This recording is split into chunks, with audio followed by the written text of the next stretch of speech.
You want to save yourself a bundle of money and start making your cold brew at home? Check this out. The idea of a cold brew is that it's a concentrated coffee. So once you've brewed it, it probably won't be quite as strong as like an espresso shot through an espresso press, but it is definitely stronger than typical brewed coffee.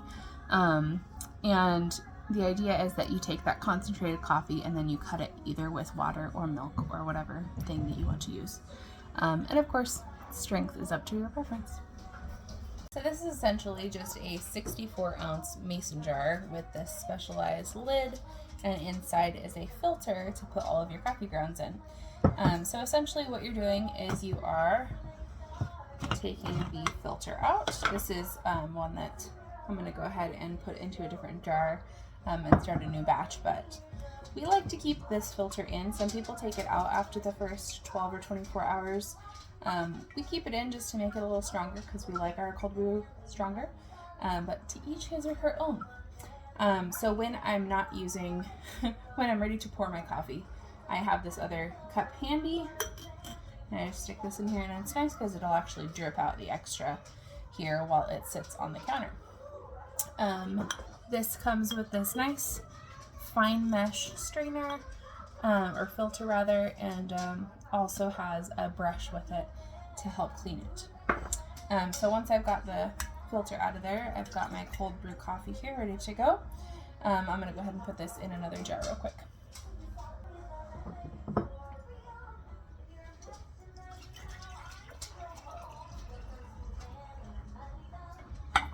Okay, and I'll use the rest of this for my coffee right now.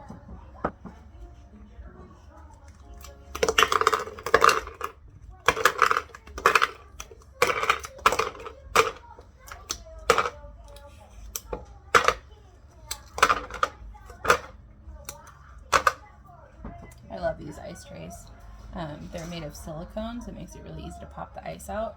And they've lasted me a really long time. Like I've had these, I think, for 5 or 6 years, and it doesn't have any tears in them. It came in a 3-pack. Love them.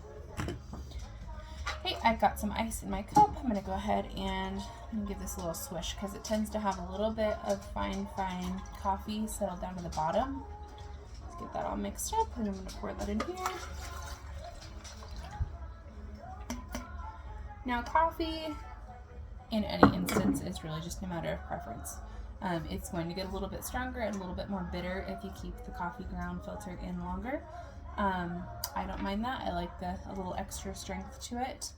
The bitterness doesn't bother me too bad. So I've got my coffee in the bottom. I'm going to go ahead and grab my milk and my sugar-free vanilla syrup. Right now I have the Torani sugar-free vanilla syrup. But I also really like the Skinny Girl syrup, so if you ever see one of those are a great option as well. If you go to like Marshalls or Home Goods, they always have really good deals on the sugar-free syrups back in their like kitchen area. Check it out. I like my coffee on the sweeter side. If I had creamer or heavy whipping cream, I would use that. I don't have any on hand right now, but I found that if I just use milk and some of this sugar-free syrup, I can make a pretty good coffee that doesn't taste too strongly for me. My husband would err on the side of black coffee, so he's fine either way. I don't measure, I just pour with my heart, and then I can go swish around and grab my straw.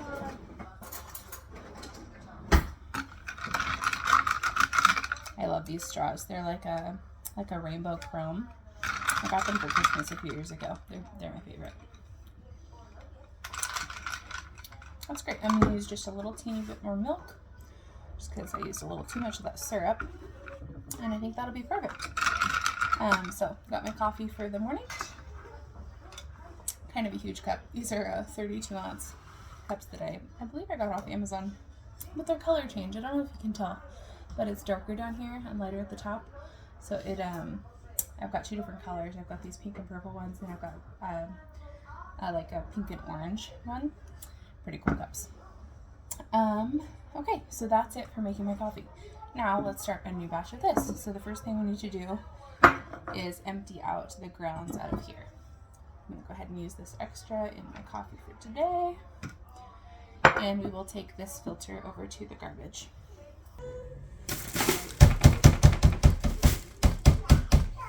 On just a few taps, gets it pretty well empty, and then we'll go take it to the sink. Alright, so I'm going to start with just a basic rinse here. Rinse the outside and the inside. I hear you, honey. I'll get you some in a little bit.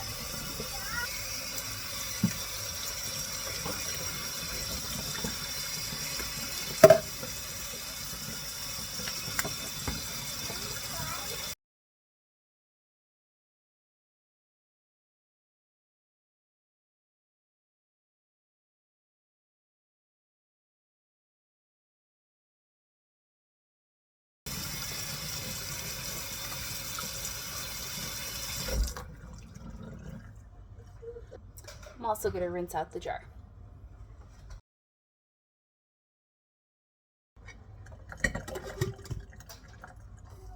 So as mentioned at the beginning, there are a variance of preferences on how to do this.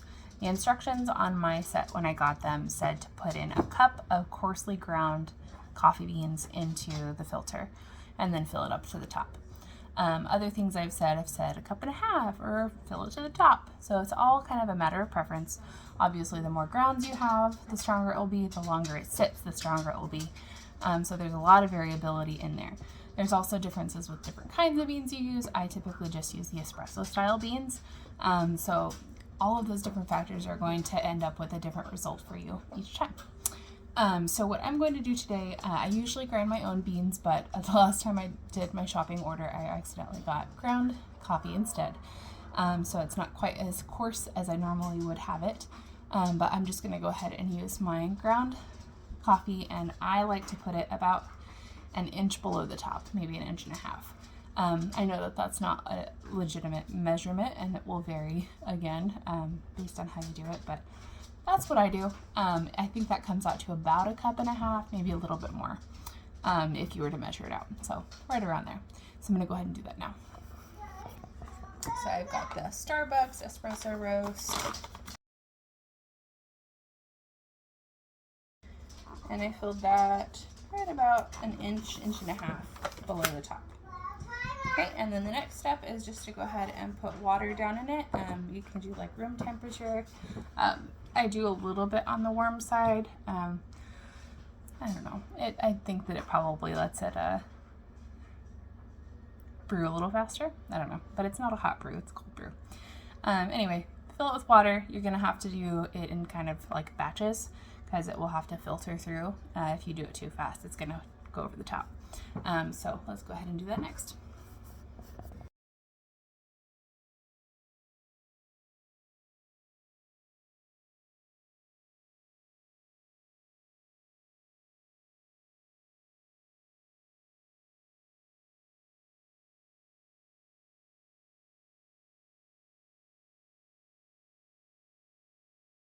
Basically right up to the top of the filter there. Okay, and then I put this lid on.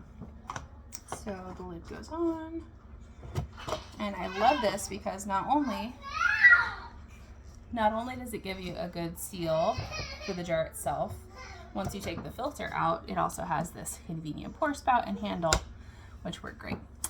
So I'm gonna let this go ahead and sit out for 24 hours, and then it'll be ready to use, just like how we started the video. Highly recommend this. You can find it in my TikTok shop or in my Amazon storefront.